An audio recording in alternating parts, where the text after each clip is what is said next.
Sementara itu Partai Buruh dan Serikat Pekerja Nasional mendesak KPK mengusut tuntas dugaan korupsi dalam pengurusan rencana penempatan tenaga kerja asing di Kementerian Ketenagakerjaan.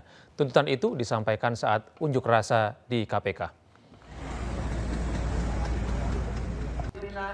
Partai Buruh menyampaikan desakan itu saat aksi di depan gedung KPK Jakarta Selatan. Pengunjuk rasa menilai kasus dugaan korupsi pengurusan izin TKA di Direktorat Jenderal Pembinaan Penempatan Tenaga Kerja atau Kemnaker merupakan pintu awal masuknya pekerja asing ke Indonesia. Mereka menuntut penyidikan tidak boleh berhenti hanya pada 8 tersangka. Ia mendesak agar seluruh pejabat yang menjabat saat itu termasuk menteri, dirjen, dan para direktur di Kemnaker turut diperiksa. Unsur setuntas-tuntasnya ya. Orang-orang yang terlibat ya di dalam proses kasus ini semenjak tahun 2020 sampai 2023 ya pada pemerintahan pada periode itu. Kami minta setuntasnya dan ini bisa diselesaikan. Kami akan mengawal terus. Kami akan mendukung terus dan kami akan melakukan baik aksi baik memberikan masukan pada pemerintah secara tertulis baik lisan. Kita beralih ke informasi lain, pemirsa. Kader Partai Solidaritas Indonesia atau PSI, Dian Sandi Utama, meminta maaf kepada Presiden Joko Widodo. Hal tersebut dilakukan setelah Bareskrim Polri menyatakan ijazah Jokowi asli. Kader PSI Dian Sandi Utama mendatangi rumah Jokowi di Solo pada Kamis sore. Dian mengaku sengaja datang untuk meminta maaf karena sudah mengunggah ijazah Presiden ke-7 Republik Indonesia Joko Widodo tanpa izin. Dian mengaku tidak ada arahan dari siapapun untuk mengunggah ijazah Jokowi. Dian pun mengaku bersyukur setelah Bareskrim menyatakan ijazah Jokowi asli. Tangan saya hanya itu saja. Untuk kemudian nanti ya kita tinggal tunggu proses hukum yang akan sedang berjalan akan seperti apa.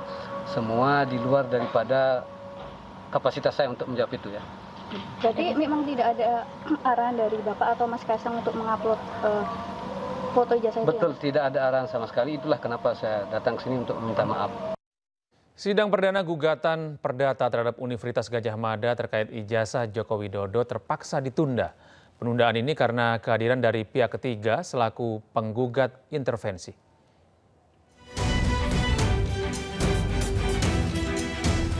Pengadilan Negeri Sleman menggelar sidang perdana gugatan perdata terhadap Universitas Gadjah Mada atas ijazah Presiden ke-7 RI Joko Widodo Kamis pagi.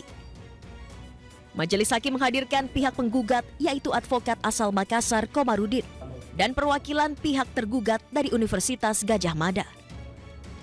Namun sidang perdana yang seharusnya berlanjut ke proses mediasi ini terpaksa ditunda karena kehadiran pihak ketiga selaku penggugat intervensi. Pihak ketiga tersebut belum mengajukan surat permohonan dan baru membawa surat kuasa. Maka majelis hakim menyatakan persidangan pada hari ini dinyatakan cukup dan akan dibuka kembali yaitu pada hari Rabu tanggal 28 untuk agenda adanya intervensi ya. Dalam gugatan ini UGM dituntut membayar kerugian material sebesar 69 triliun rupiah karena pihaknya dinilai bungkam atas kegaduhan ijazah Jokowi. Padahal polemik ini dinilai berpengaruh terhadap kestabilan ekonomi Republik Indonesia. Gugatan kita itu ada meminta diperlihatkan nama-nama calon mahasiswa tahun 79, 80 yang kemudian siapa saja yang lulus, nah, kemudian kartu rencana studinya, kemudian kita minta dihadirkan 5 skripsi yang lulus tahun 85 yang satu dengan Jokowi, kemudian 5 ijazah. Persidangan akan dilanjutkan pada Rabu 28 Mei 2025 mendatang dengan agenda permohonan pihak intervensi. Dari Kabupaten Sleman, Daerah Istimewa Yogyakarta, Heru Trijoko, iNews melaporkan.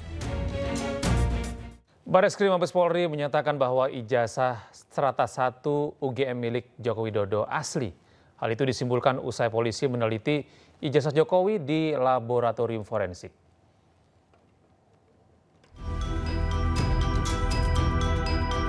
Bareskrim Mabes Polri menyatakan ijazah S1 Universitas Gadjah Mada milik Joko Widodo asli. Hasil tersebut diperoleh usai penyelidik Bareskrim mendapatkan dokumen asli ijazah dengan nomor 1120 atas nama Joko Widodo. Tim penyelidik juga telah melakukan uji laboratorium dengan memeriksa kertas, pengaman kertas, teknik cetak, tinta, tulisan tangan, hingga cap stempel yang tertera di ijazah tersebut. Bareskrim mengklaim hasil tersebut memperkuat keaslian ijazah Joko Widodo.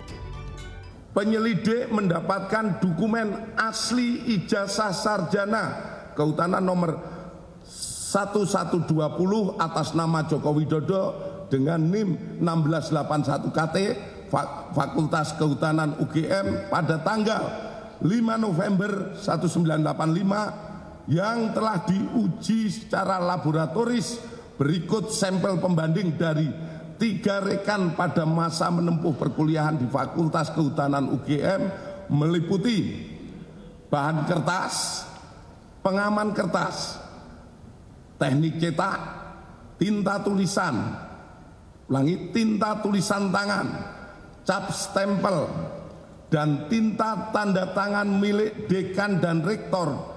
Dari peneliti tersebut, maka antara bukti dan pembanding adalah identik. Dari fakta-fakta yang diperoleh dari hasil penyelidikan, Bareskrim menyimpulkan bahwa Joko Widodo memenuhi syarat kelulusan di Fakultas Kehutanan Universitas Gadjah Mada dengan kepemilikan ijazah asli. Dari Jakarta, Tim Liputan iNews melaporkan. Terlapor dalam kasus dugaan ijazah palsu Jokowi sekaligus pakar telematika Roy Suryo menyebut ijazah Jokowi identik, bukan otentik. Sementara itu, Waketum Projo, Freddy Alex Damanik menilai ada motif jahat bagi mereka yang masih tidak percaya dengan keaslian ijazah Jokowi. Ya, asli kata Dirtipidum Bareskrim Mabes Polri berdasarkan penelitiannya tadi.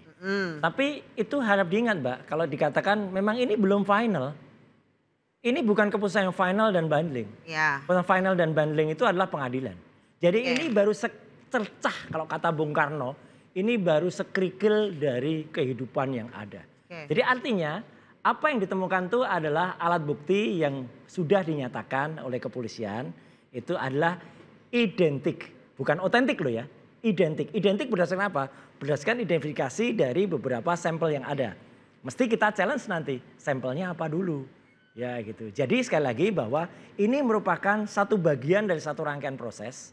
Dan tidak bisa dikatakan sudah selesai karena hukum kita tidak menentukan bahwa yang namanya alat bukti itu ditentukan asli. Kemudian asli nyatanya pada kasus Joshua misalnya. Ya kan ketika itu sudah ada hasil otopsi ya dari institusi resmi waktu itu. Berak kan di challenge itu nggak ada terus dilakukan lagi ekshumasi ternyata hasilnya bisa kita lihat. Jadi sekali lagi ilmu pengetahuan kita, rasio akal-sehat kita mengatakan jangan pernah berhenti berpikir dan berotak cerdas ya sebelum itu ilmu pengetahuan juga yang nanti akan menentukan.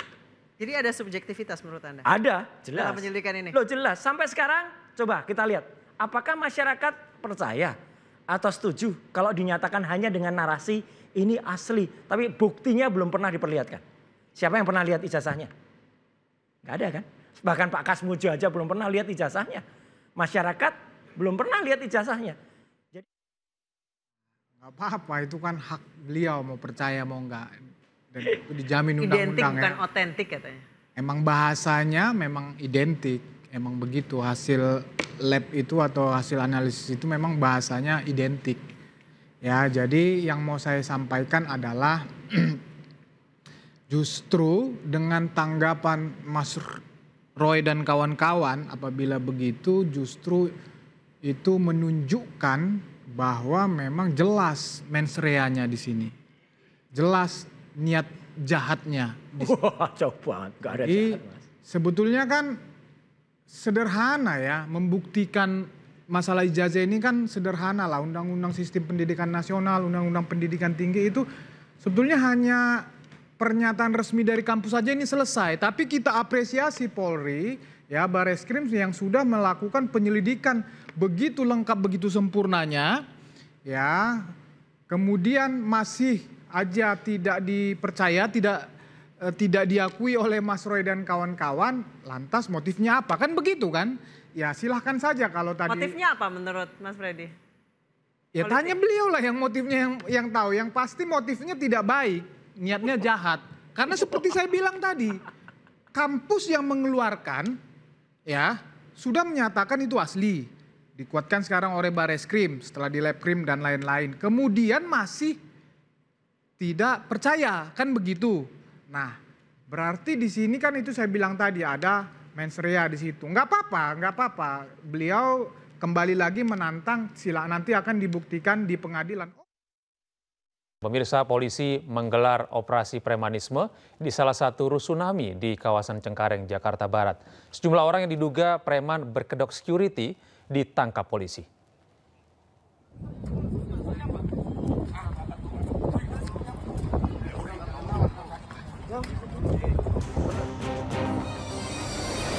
Satu persatu pria yang diduga preman berkedok petugas keamanan atau security ini diciduk anggota kepolisian Subnit Ranmor di Reskrimum Polda Metro Jaya di salah satu rusunami di kawasan Cengkareng, Jakarta Barat.